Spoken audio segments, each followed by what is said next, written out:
Donc, bienvenue encore ce soir. Nous allons partager ce sujet. Qu'arrive-t-il quand vous mourrez? Qu'arrive-t-il quand vous mourrez? Le ciel, l'enfer ou rien du tout? En 1956, le Congo belge était en proie à une horrible guerre civile et l'hôpital du docteur Paul Carson fut pris d'assaut par les forces rebelles. De nombreux employés de l'hôpital furent tués. Le docteur Carson faisait partie de ces personnes tuées malheureusement.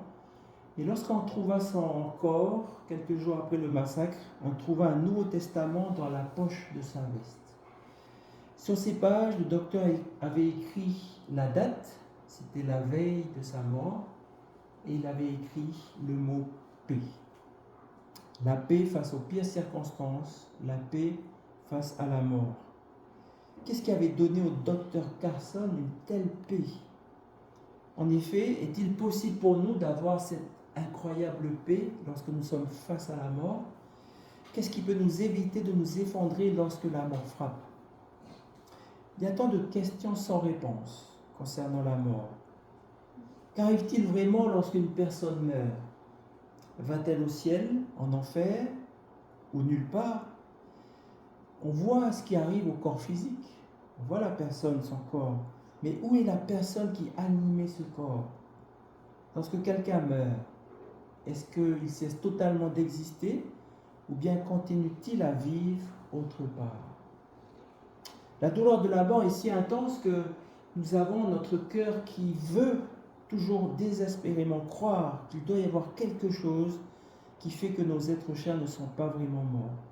Et que si nous cherchons bien, nous trouverons une manière de communiquer encore avec eux.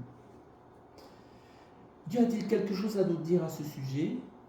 La Bible a-t-elle quelque chose à dire sur la mort? Bien sûr que oui, sans hésitation. Et la réponse, en fait, se trouve dans la résurrection de Jésus. Lorsque Jésus est mort, ses amis déposèrent son corps dans le tombeau de quelqu'un qui s'appelait Joseph d'Arimathée. Et Pilate, le gouverneur romain, envoya des soldats garder le tombeau et sceller l'entrée du tombeau du sceau romain. Et donc personne n'avait le droit, ne pouvait prendre le corps de Jésus. Personne sauf le Père céleste. Tôt le dimanche matin, alors qu'il faisait encore sombre, un ange resplendissant est descendu du ciel. Il a roulé la pierre qui servait de porte au tombeau et il a appelé Jésus. Et Jésus est sorti du tombeau, ressuscité, totalement vainqueur de la mort en conquérant. Et tous les soldats qui étaient là pour assister à ça ont été écrasés par cette gloire, par cette lumière intense. Ils sont tombés comme des hommes morts à la vue de l'ange. L'histoire de la résurrection fut le moteur de l'Église chrétienne primitive. C'était le message par excellence que les chrétiens propageaient pour dire Jésus est ressuscité. C'était un message d'espoir. Les Romains, eux, n'avaient aucune espérance au-delà du tombeau. La seule chose qu'ils savaient, c'est que quand on mourait, on nous mettait dans un trou, un puits, comme un puits sombre et profond, dont on ne pouvait pas ressortir vivant un jour. Et voilà que les chrétiens arrivent avec ce message de l'espérance la plus pure. Le tombeau n'est pas la fin de tout. Et ceux qui mourraient en Christ revivraient un jour. Les catacombes creusées dans le sous-sol de Rome montrent la différence entre ce que les païens considéraient à propos de la mort et ce que les chrétiens, eux, considéraient par rapport à la mort. Remarquez les épitaphes. Alors ça, c'est un montage d'images, bien sûr, mais c'est traduit en anglais pour dire voilà les épitaphes des Romains, c'est ce qui est à droite, voilà ce qui apparaît, adieu pour toujours, ou adieu pour l'éternité. Alors qu'à gauche, c'était les épitaphes des tombeaux des chrétiens. Qu'est-ce qu'on peut lire? Au revoir, c'est-à-dire jusqu'à ce qu'on se retrouve encore, jusqu'à ce qu'on se rencontre de nouveau. Au revoir, jusqu'au grand matin. Les tombeaux de ces chrétiens témoignaient de leur courage, de leur espérance et de leur foi inébranlable dans l'attente du jour de la résurrection. Jésus déclare dans Apocalypse 1, verset 18, « Je suis le vivant. J'étais mort, et voici, Je suis vivant au siècle des siècles. Je tiens les clés de la mort et du séjour des morts.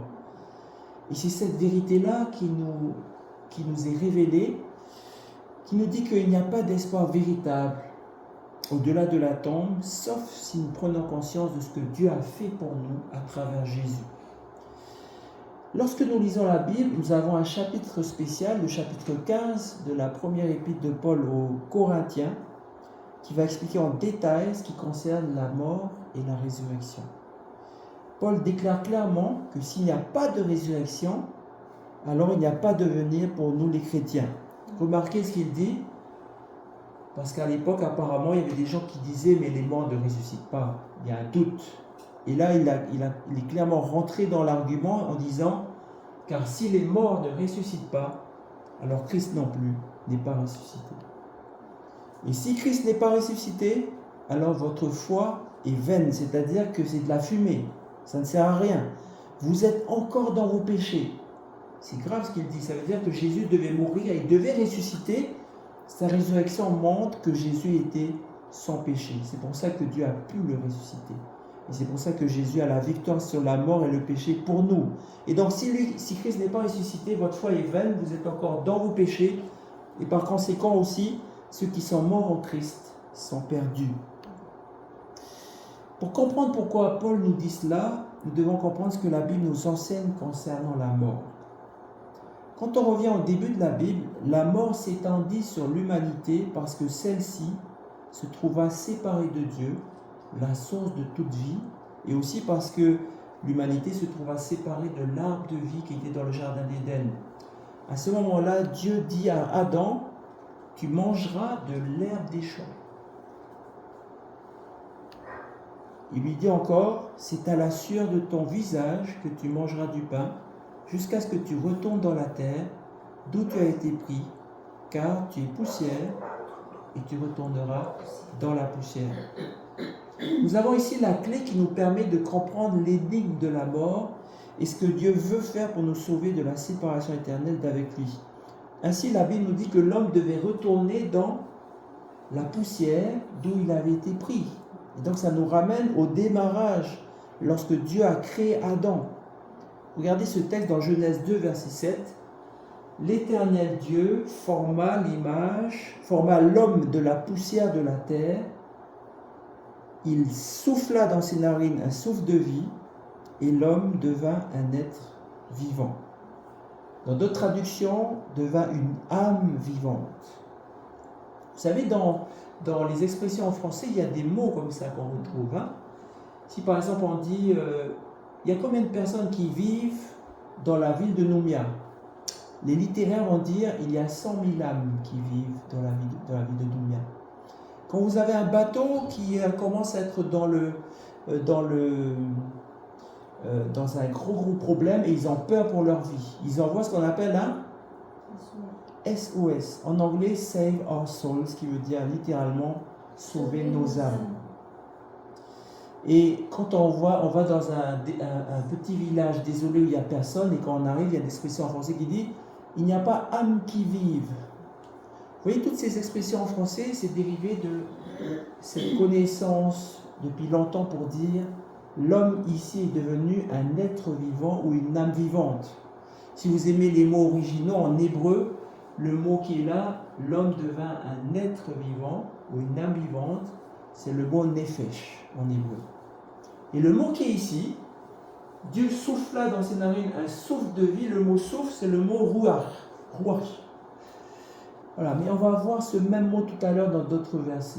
Mais retenez tout simplement comment Dieu va prendre des éléments de la terre, il va modeler le corps humain. D'ailleurs, dans une traduction de la Bible faite par un juif, un hébreu, qui s'appelle Chouraki, quand il va traduire Adam, Adam ça veut dire le glébeux, qui, dans les termes de notre vocabulaire normal, c'est l'argileux, c'est celui qui ici de l'argile, de la terre. Adama, ça vient de ce mot-là, glaive, argile. Donc Dieu prit les éléments de la terre, de la poussière, en modela le corps humain, un peu comme vous faites une pâte à modeler. Et lorsqu'il eut terminé de façonner ce corps, il n'avait devant lui qu'un cadavre sans vie, juste un corps. Et comme il y a des techniciens ce soir, c'est comme si vous allez à l'usine de voiture, il y a un assemblage de toutes les pièces de la voiture, et à la sortie, il y a une voiture. Mais est-ce qu'elle fonctionne? Pas encore. C'est juste la carrosserie. Il y a bien la batterie, il y a bien tout, il y a tout ce qu'il faut, mais on n'a pas mis en fonctionnement encore la voiture. Et là, ici, c'est Dieu qui va lui-même souffler dans les narines d'Adam le souffle de vie. Et c'est là que l'homme devint une âme vivante ou un être vivant. Pour reprendre la terminologie de la voiture, l'usine a fait un super travail, mais la voiture ne marche pas. Mais il faut tourner la clé, et là il y a une étincelle, et c'est là que ça commence à marcher, et que la voiture marche. D'ailleurs, si je prends l'exemple de la télé, c'est pareil. Vous avez dans la télé toutes sortes de composants, mais il faut injecter dans la télé un courant, et puis des ondes qui vont être traduites en signal pour qu'il y ait une image vivante sur la télé. Donc quand on lit ce que Dieu a fait, on voit son pouvoir de créateur, dans le sens où il a modelé l'être humain, mais on voit aussi son pouvoir de créateur de la vie, puisqu'il va souffler dans les narines de l'homme un souffle de vie. Nous pourrions ainsi poser l'équation suivante, la formule suivante: corps plus souffle de vie égale âme vivante. C'est comme ça que Dieu a fait l'homme et la femme. Et je vais risquer un petit parallèle pour dire, lorsqu'on dit que nous sommes le produit d'une longue évolution depuis un tout petit microbe jusqu'à aujourd'hui, c'est comme si on disait, il y a une usine pour arriver à une voiture, la voiture a évolué toute seule depuis un morceau de métal jusqu'à devenir une voiture. C'est pas tout à fait croyable, crédible. La Bible nous dit simplement Dieu nous a créés, mais il ne suffisait pas de créer un corps, il fallait que ce Dieu lui-même qui donne le souffle de vie. C'est comme ça que Dieu a créé l'homme et la femme. Et quand l'homme et la femme sont en couple, eh bien, ils donnent naissance eux-mêmes à d'autres êtres vivants qui ont reçu eux-mêmes le même corps, le même souffle de vie, et c'est comme ça que se perpétuent les générations. Maintenant, une fois qu'on a compris comment Dieu a créé l'homme, comment l'homme est un être vivant, corps plus souffle égale âme vivante, on comprend facilement comment l'homme meurt. C'est tout simplement l'inverse. C'est le retrait du souffle de vie. Vous avez une personne vivante, il n'a plus de souffle de vie, il devient juste un corps. C'est comme ça qu'on retourne à la poussière de la terre. Et c'est ce que dit l'Ecclésiaste, chapitre 12, verset 7, avant que la poussière retourne à la terre comme elle y était, et que l'esprit retourne à Dieu qui l'a donné. Et là, il y a quelque chose de spécial parce que souvent les gens disent justement l'esprit des gens est reparti vers Dieu. Mais dans le texte hébreu, le mot esprit, c'est le même mot que souffle, c'est rouage. C'est ça la confusion souvent dans la Bible, dans l'Ancien Testament. Le mot hébreu rouage est traduit comme souffle ou comme esprit, c'est le même mot. Si vous allez dans le Nouveau Testament, vous avez le même mot esprit ou souffle qui vient du mot grec pneuma. Et là, vous connaissez ça, pneuma, pneumatique, pneumologie, poumon. C'est justement cette question de souffle.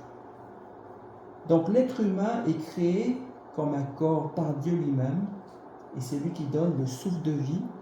Et quand le souffle de vie repart à Dieu, il ne reste plus que le corps qui est sans vie. C'est essentiellement la même chose que ce que nous dit le livre de Job, le premier livre biblique à avoir été écrit concernant la mort. Job 27, verset 3, « Aussi longtemps que j'aurai ma respiration et que le souffle de Dieu sera dans mes narines. » Si je reviens un petit peu à ça, vous voyez que les deux fonctionnent forcément en même temps. C'est-à-dire que si vous avez une voiture qui marche et que la voiture a un accident, tous les composants qui sont dedans sont cassés, la voiture ne marche plus. Si vous avez un être vivant comme l'homme, où le corps il a un accident aussi, voilà, ou une maladie, le corps ne marche plus, même le souffle de vie ne peut pas rester dedans. Donc les deux marchent ensemble. Mais le corps justement c'est cette partie matérielle, et le souffle de vie c'est cette partie spirituelle, parce que c'est appelé esprit, mais c'est simplement le souffle de vie. Quand le souffle de vie s'en va, c'est un souffle de vie impersonnel. Dans l'Ecclésiaste, donc on nous avait dit ça, l'esprit retourne à Dieu qui l'a donné, c'est Dieu qui a donné ce souffle, cet esprit. Et Job dit donc, aussi longtemps que j'aurai ma respiration et que le souffle de Dieu sera dans mes narines, donc ce souffle ne m'appartient pas, ce souffle appartient à Dieu. Jetons un coup d'œil sur un autre texte qui dit, ne vous confiez pas aux grands, aux fils de l'homme, qui ne peuvent sauver, leur souffle s'en va. Donc cette fois-ci c'est traduit par souffle, pourtant c'est le même mot.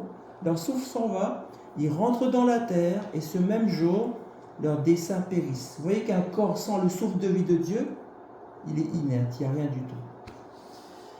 Le roi David nous révèle la vérité concernant la mort lorsqu'il nous dit que le souffle quitte le corps et que le corps retourne à la terre. C'est comme ça que l'homme meurt. Salomon dans l'Ecclésiaste dit aussi, les vivants en effet savent qu'ils mourront, mais les morts, justement, le souffle de vie est reparti, les morts ne savent rien, il n'y a pour eux plus de salaire puisque leur mémoire est oubliée. Et leur amour et leur haine et leur envie ont déjà péri. Un jour, quelqu'un a fait cette réflexion. Quelqu'un qui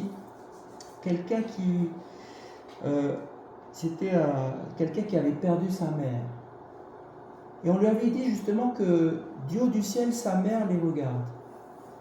Et quand elle a entendu, elle avait toujours cru ça, mais quand elle regardait comment elle vivait, parce qu'elle vivait une mauvaise vie, comment ses sœurs et ses frères vivaient, ils vivaient une mauvaise vie. Parfois, certains ils avaient choisi, ils fait des mauvais choix. D'autres, il y avait la sœur qui était battue par son mari. Et elle disait, je suis triste que ma mère voit tout ça de là-haut. Et le jour où elle a compris ça, elle a dit, je suis soulagée que ma mère ne voit pas ça. Ma mère est morte et elle se repose. Il n'y a rien. Elle ne va pas continuer à voir ces choses-là. Parce qu'au début, elle pensait, mais ma mère, si elle voit ça, mais en plus elle voit ça du ciel, et puis elle ne peut même pas intervenir, ça doit être une souffrance pour elle. Et elle a dit, non, je suis content. C'est fini son temps. Quand elle a appris ce qu'on va apprendre ce soir. Mais on va continuer l'étude. Leur amour, leur haine, leur envie ont déjà péri.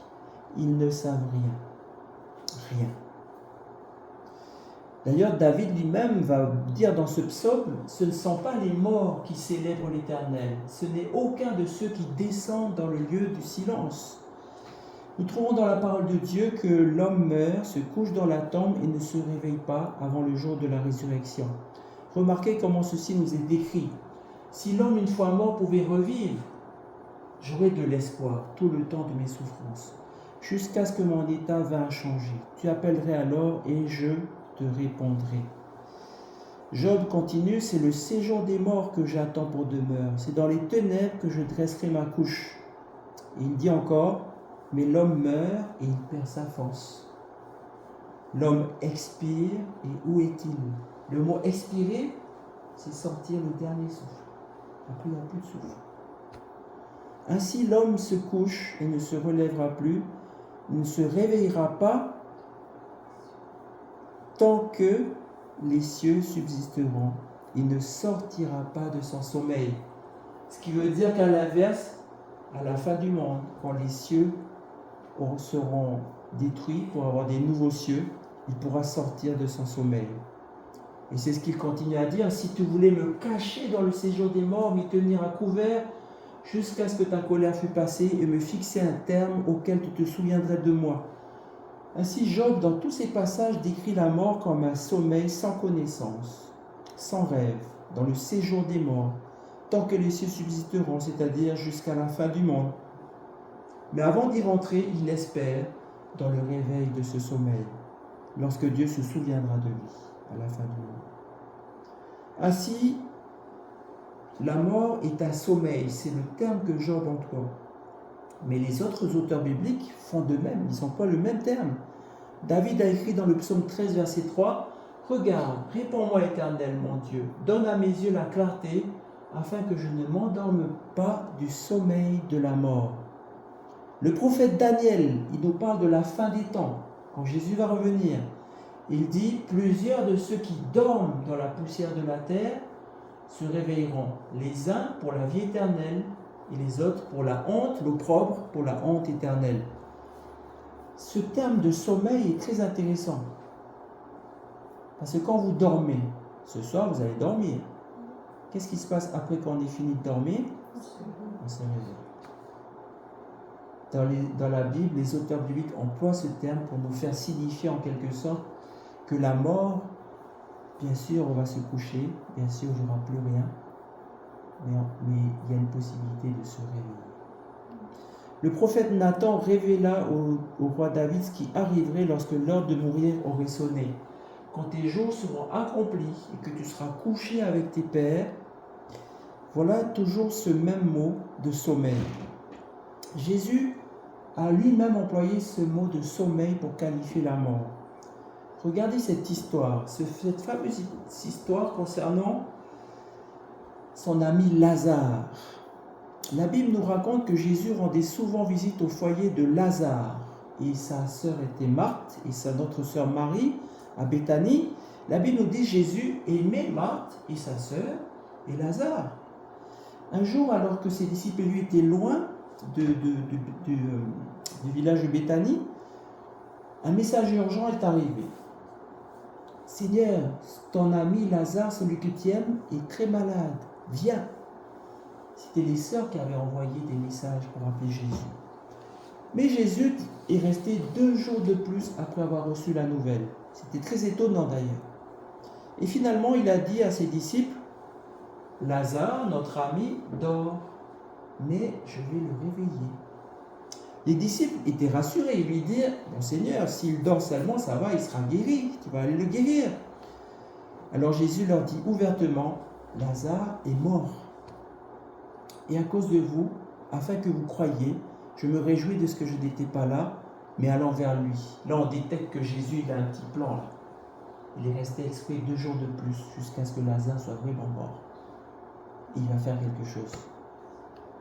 Lorsqu'ils sont approchés du village, Marthe est arrivée en courant à leur rencontre. Et Marthe dit à Jésus, Seigneur, si tu étais ici, mon frère ne serait pas mort. On a l'impression que c'est un reproche, et en même temps c'est juste un constat pour dire, si tu étais là avec nous, même s'il était malade, il ne serait jamais mort, parce que toi tu es la vie. Et Jésus lui dit, tu sais, ton frère ressuscitera. Genre, ne t'inquiète pas, il est mort, mais tu vas le revoir un jour. Remarquez bien la réponse de Marthe. Je sais, lui répondit Marthe, qu'il ressuscitera à la résurrection au dernier jour.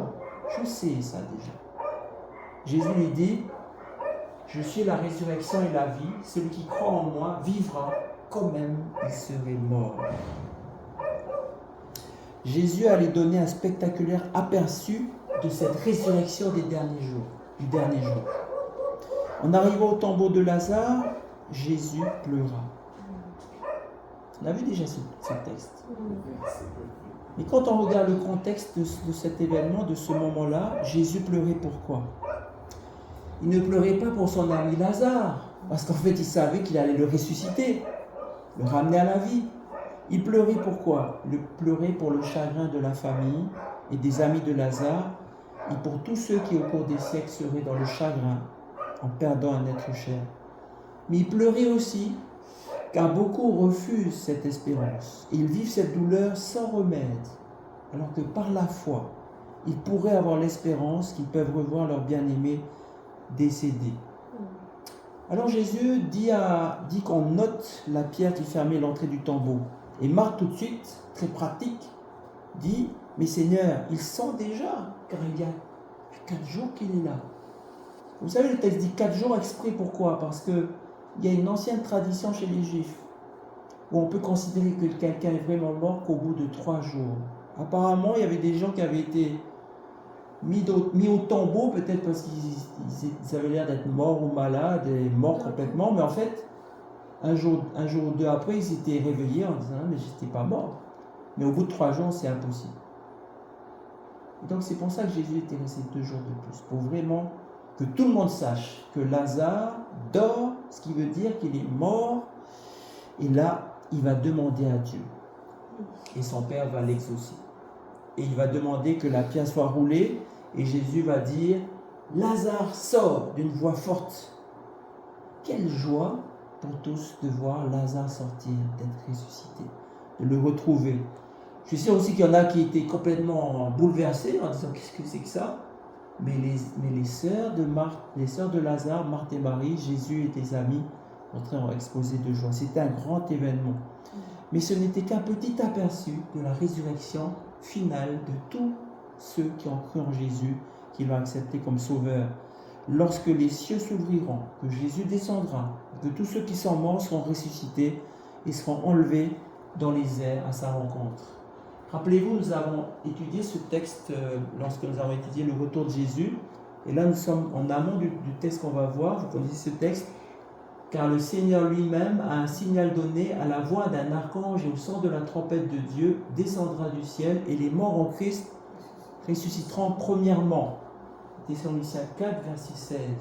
Mais le verset 13, c'est l'introduction de tout ce passage. C'est l'apôtre Paul qui dit aux Thessaloniciens, donc les membres de l'église de Thessalonique, « Nous ne voulons pas, frères, que vous soyez dans l'ignorance au sujet de ceux qui dorment, afin que vous ne vous affligiez pas comme les autres qui n'ont pas d'espérance. » Parce que c'est vrai, quand on perd un être cher, et d'ailleurs même si on connaît cette vérité, on est triste d'être séparé de notre être cher. Mais quand il n'y a pas d'espoir, c'est une séparation définitive, c'est là qu'on est effondré, qu'on est affligé. Et Paul dit justement à nous tous qui croyons en Jésus, nous ne voulons pas que vous ignoriez ces choses, pour ne pas vous affliger, ne pas vous effondrer. Donc le Seigneur lui-même descendra au dernier jour, lorsqu'il reviendra, et les morts en Christ vont ressusciter premièrement. Voilà une des vérités les plus réconfortantes de la parole de Dieu lorsqu'on parle de la mort. Lorsqu'une personne meurt, c'est comme si elle rentrait dans un sommeil, un repos, en paix, sans être troublée par les problèmes de la vie, jusqu'à ce que l'auteur de la vie lui-même le réveille de son sommeil. C'est pour ça que l'Église primitive parlait du retour de Jésus comme la bienheureuse espérance. C'est l'espérance du bonheur de retrouver les uns et les autres. Et dans 1 Corinthiens 15, verset 51, Paul va détailler ce qui se passe. Voici, je vous dis un mystère, nous ne mourrons pas tous, mais tous nous serons changés en un instant, en un clin d'œil, à la dernière trompette. La trompette sonnera et les morts ressusciteront incorruptibles et nous serons changés. Car il faut que ce corps corruptible revête l'incorruptibilité et que ce corps mortel revête l'immortalité. Lorsque ce corps corruptible aura revêtu l'incorruptibilité, que ce corps mortel aura revêtu l'immortalité, alors s'accomplira la parole qui est écrite, la mort a été engloutie dans la victoire. Et la fin de ce passage, ô mort, où est ta victoire? Jésus lui-même, c'est la résurrection et la vie. La mort ne peut rien contre lui. Et Jésus avait dit à ses disciples que tous allaient ressusciter. Voilà ce qu'il écrit. Il dit, ne vous étonnez pas de cela, car l'heure vient où tous ceux qui sont dans les sépulcres entendront sa voix et en sortiront. C'est ce que Daniel avait dit aussi au chapitre 12 tout à l'heure.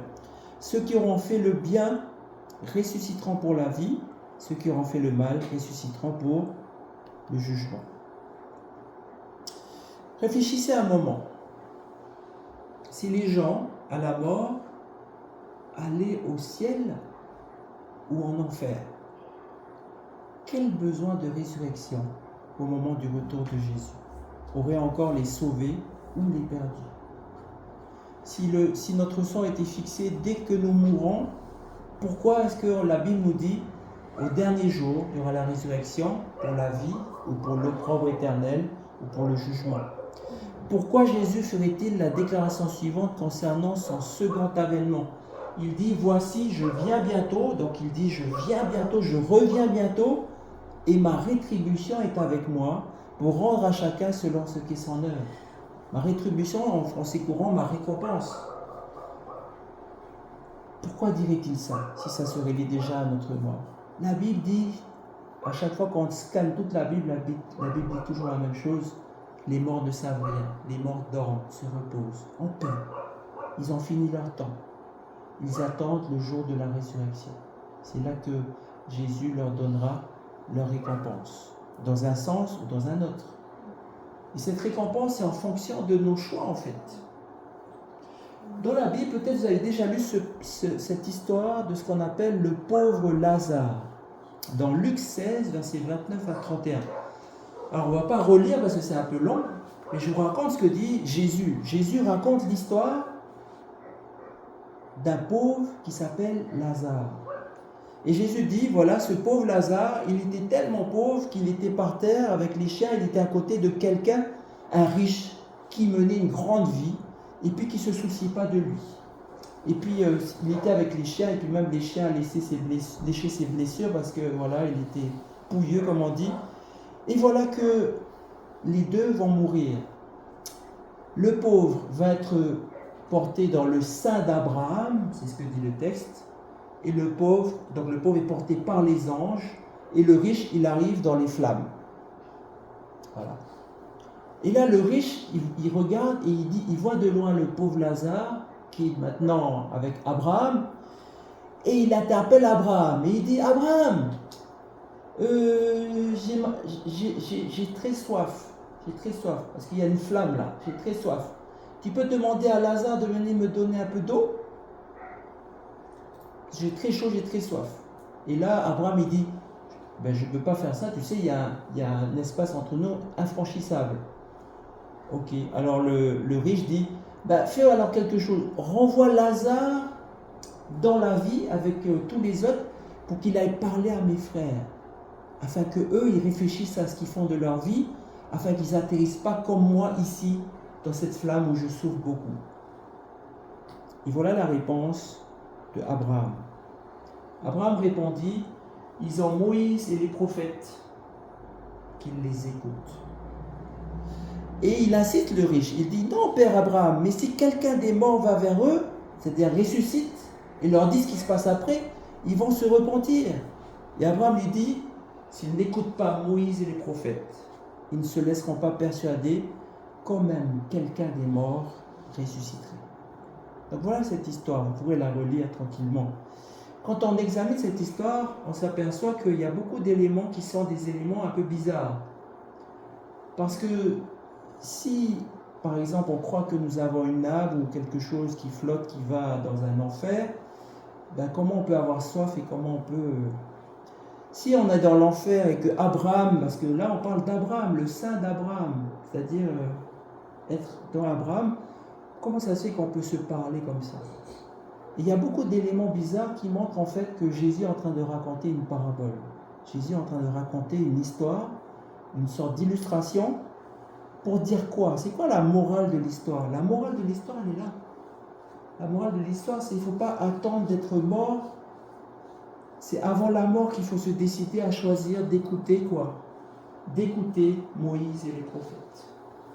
Parce qu'après, il n'y a pas de retour possible. D'ailleurs, cette histoire est très ironique, vous savez, parce que dans toute l'histoire, on va donner que le nom de quelqu'un, du pauvre Lazare. Et le riche, il dit, ressuscite Lazare pour qu'il aille voir mes frères, pour les prévenir qu'il faut faire une bonne vie, sinon vous allez mal atterrir à la fin. Et Abraham lui dit, s'ils n'écoutent pas Moïse et les prophètes, ils ne se laisseront pas persuader quand même quelqu'un des morts ressusciterait. Et vous savez quoi? L'histoire qu'on a dit tout à l'heure, le vrai Lazare, quand il a été ressuscité par Jésus, beaucoup étaient joyeux. Mais dans un petit coin, il y avait les chefs religieux qui étaient tellement en colère de voir la puissance de Jésus. Ils ont décidé de faire des plans pour assassiner Jésus et assassiner Lazare, parce qu'ils ne supportaient pas ce témoin que Jésus a cette puissance de résurrection. Et c'est exactement ce qui s'est passé quand on n'écoute pas Moïse et les prophètes. Même Lazare, le vrai Lazare est ressuscité, ils ne vont pas écouter. Il faut écouter Moïse et les prophètes. Et ça se passe avant la mort. Parce que quand la mort arrive, toutes nos envies, toutes nos pensées n'existent plus. On ne peut plus choisir. Il n'y a plus que le constat de notre vie.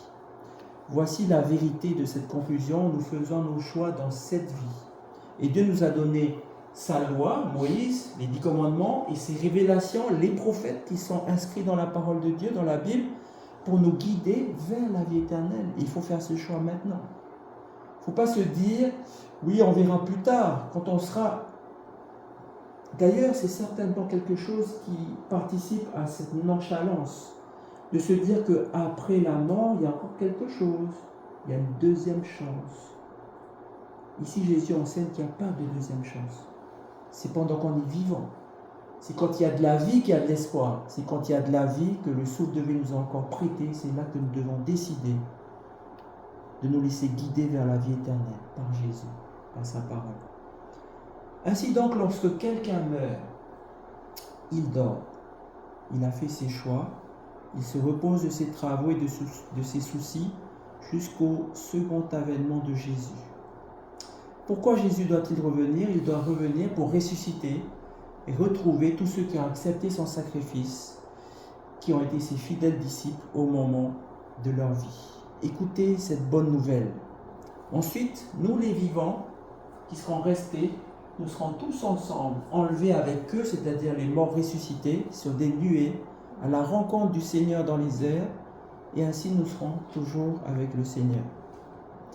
Nous avons vu que tous les sauvés auront un corps glorifié comme celui de Jésus, on a vu ça l'autre soir, et recevront l'immortalité de sorte qu'ils pourront vivre éternellement avec Dieu. Voilà la trajectoire de notre vie. Nous avons la liberté, nous avons Dieu qui nous parle à travers la loi, les prophètes, la Bible, les gens d'église, tous ceux qui prêchent la parole de Dieu. C'est à nous de choisir. Et pendant le temps qui nous est accordé, le souffle de vie nous est donné, il faut prendre des décisions. Après, ce sera le repos. Nos choix auront été faits. Et après, c'est la résurrection finale, soit pour la vie, soit pour le jugement. Maintenant, vous avez peut-être déjà lu cette histoire aussi de ce brigand qui était sur la croix à côté de Jésus. Rappelez-vous, Jésus fut crucifié entre deux brigands. On voulait tellement le décrédibiliser qu'on l'a crucifié au milieu de deux brigands pour dire c'est lui-même un brigand. On voulait le mettre au même rang que les criminels. Et au départ, quand on regarde l'évangile de Marc, par exemple, les deux brigands se moquaient de lui. Mais quand on regarde l'évangile de Luc, on voit qu'il y en a un qui a changé d'avis. Et il dit à l'autre, « Ne crains-tu pas Dieu, toi qui subis la même condamnation? Pour nous, c'est justice, car nous recevons ce qu'ont mérité nos crimes, mais celui-ci n'a rien fait de mal. » Et là, il dit à Jésus, plein de fois, il dit à Jésus, « Souviens-toi de moi quand tu viendras dans ton règne. Souviens-toi de moi quand tu viendras dans ton règne. » Et Jésus lui répondit, « Je te le dis en vérité, aujourd'hui tu seras avec moi dans le paradis. » Cet échange de Jésus a l'air de contredire tout ce qu'on vient de voir. La question qui se pose, est-ce que Jésus est allé au paradis ce jour même? En vérité, je te le dis, en vérité, aujourd'hui tu seras avec moi dans le paradis. Je te le dis en vérité, virgule, aujourd'hui tu seras avec moi dans le paradis. Est-ce que Jésus est allé au paradis? En fait, Jésus n'est pas allé au paradis ce jour-là. La Bible nous dit que quand Jésus est mort, c'était un vendredi, il fut enseveli dans cette tombe de Joseph d'Arimathée, et le dimanche matin, quand Marie et les autres femmes sont venues, il est apparu à Marie. Marie a voulu l'adorer, mais il l'empêcha de le faire parce qu'il n'était pas encore monté au ciel. Voilà ce qu'il dit dans Jean 20, verset 17. « Ne me touche pas, je ne suis pas encore monté vers mon Père. » Donc Jésus ressuscité dit à Marie, « Je ne suis pas encore monté vers mon Père. » Depuis vendredi qu'il était mort, jusqu'au dimanche matin, je ne suis pas monté vers mon Père. Il ne pouvait donc pas être au paradis le vendredi après sa mort. La Bible nous dit aussi que le brigand repentant n'était pas au paradis le vendredi non plus, dans la crainte que les corps ne restent sur la croix pendant le sabbat, car c'était la préparation, et le jour de sabbat qui était là était un grand jour. Les Juifs demandèrent à Pilate qu'on remplisse les jambes aux crucifiés, qu'on les enleva. Les soldats vinrent, ils remplirent les jambes au premier, puis à l'autre qui avait été crucifié avec lui. Donc parmi les deux, il y a ce fameux brigand. Et c'est en rapprochant de Jésus, le voyant déjà mort, ils ne remplirent pas les jambes. Ce qui veut dire qu'ils ont rompu les jambes de ces deux brigands, ils n'étaient pas encore morts. Et quand ils ont rompu les jambes, c'est pour accélérer leur mort. Jésus était déjà mort, le vendredi à 15h. Le petit détail, c'est que le jour, la journée, ça se termine au coucher du soleil. Donc le vendredi, Jésus n'est pas monté au ciel ni les brigands, ni le brigand. Comment donc expliquer cette phrase? Eh bien c'est très simple, il suffit de savoir que le Nouveau Testament a été écrit en grec et que dans le grec de l'époque, il n'y avait pas de ponctuation. Quand vous lisez le grec, vous voyez des mots à la file les uns des autres et c'est à vous de savoir s'il y a un point en fonction de la structure de la phrase ou s'il y a une virgule ou un point-virgule comme on dit aujourd'hui. Et en fait, les traducteurs qui ont traduit en français, dans d'autres langues aussi, eh bien, ils ont pensé que c'était là le meilleur endroit pour mettre une virgule, pour faire une pause sur la phrase. Et donc, ils ont mis la virgule là. Je te le dis en vérité, aujourd'hui, tu seras avec moi dans le paradis. Si vous changez la virgule, vous la mettez juste après aujourd'hui, c'est je te le dis en vérité aujourd'hui, tu seras avec moi dans le paradis. Et quel sens pourrait avoir que Jésus dise ça?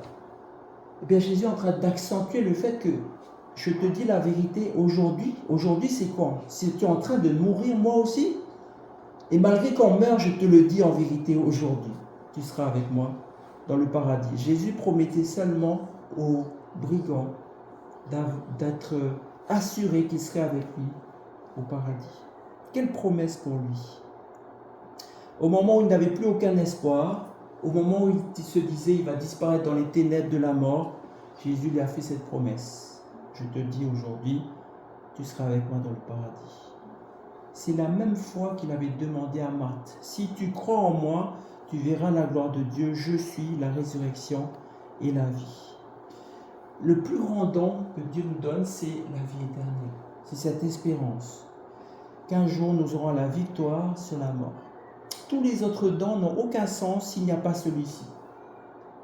Avoir un corps restauré, vous savez, Lazare, qui a été ressuscité par Jésus, il a été ressuscité. Mais il a continué à vieillir. Et son corps, finalement, il est mort. Là, on nous parle d'avoir une résurrection finale avec la vie éternelle. Il suffit de nous le demander. Vous savez, il est très important de comprendre cette vérité sur la mort. Parce que nous avons déjà vu ça hier soir. Le diable est un grand séducteur et il veut se faire passer pour qu'il n'est pas. Nombreux sont tombés ceux qui sont tombés dans ces pièges en pensant qu'il y a une vie après la mort, qu'il y a des choses qui se passent après la mort. L'histoire, pour finir, c'est celle d'un évangéliste international, bien connu, qui raconte l'histoire d'une famille de missionnaires en Afrique. C'était un territoire où il était difficile de voyager. Le bateau a mis plusieurs mois pour arriver jusqu'à leur destination finale. Et leur fils de 6 ans a attrapé la malaria, lui qui était plein de vie, et il est mort. Les parents ont eu le cœur brisé. Et dans leur maison, il n'y avait plus que de la tristesse et le silence de ce fils absent. Mais il fallait continuer le travail de Dieu. Alors un jour, le mari s'est absenté, il a visité un village voisin, et la femme est restée dans la cuisine pour s'occuper des tâches ménagères. Elle entendit la porte s'ouvrir dans son dos. En se retournant, elle fut toute étonnée de voir quelqu'un qui ressemblait à son fils venir vers elle en criant « Maman, maman !» Quand elle a vu ça, tout son cœur voulait croire que c'était son fils, mais elle savait que ce n'était pas le cas. Elle avait étudié la Bible, elle savait que les morts ne savent rien. Elle a répondu à cette personne « Tu ne peux pas être mon fils, parce que la parole de Dieu dit que les morts ne savent rien. » Alors qu'elle citait la Bible, le personnage qui était devant elle se transforma. Et elle témoigne qu'elle a vu une sorte d'être bizarre qu'elle décrit comme étant un mauvais ange qui tout de suite est parti.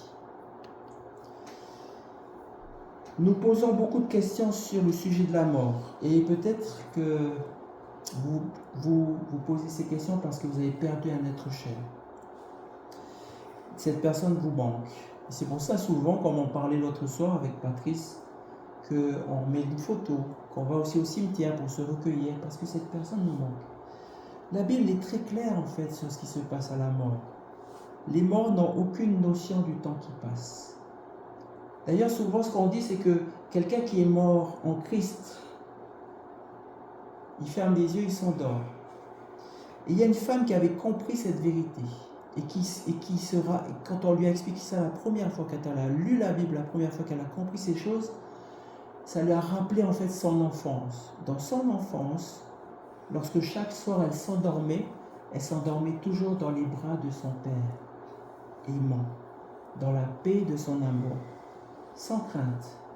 Elle s'endormait en confiance parce qu'elle savait que le lendemain, elle reverrait son père. Il y aurait une nouvelle belle journée. Et quelqu'un qui meurt en Christ s'endort de la même façon. Dieu s'occupe de lui maintenant, il est en paix, il n'a plus à se préoccuper de la vie, des soucis, même des soucis autour de la famille, de la guerre, que sais-je. Mais il s'endort dans les bras de Dieu et elle attend le grand réveil. Une belle journée qui s'annonce, une journée éternelle avec Dieu et avec tous les élus. Et donc quand on pense à ça, on se dit tout simplement, c'est pour ça qu'il y a cette notion de en un clin d'œil dans le verset. Moi, ça me fait penser simplement que quand on s'endort en Dieu, on ferme les yeux.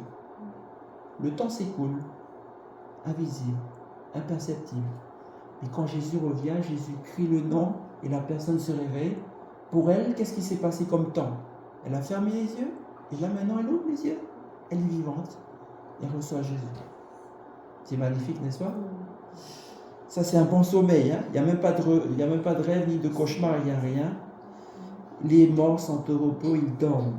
Ils attendent le matin de la résurrection lorsque la voix de Jésus, l'auteur de la vie, les appellera hors de leur tombe. Maintenant, peut-être que vous êtes un peu inquiet en disant « Oui, mais moi j'ai perdu quelqu'un, je ne sais pas si cette personne s'est endormie en Christ. » Et c'est vrai qu'on ne sait pas. Mais rappelez-vous juste cette histoire du brigand.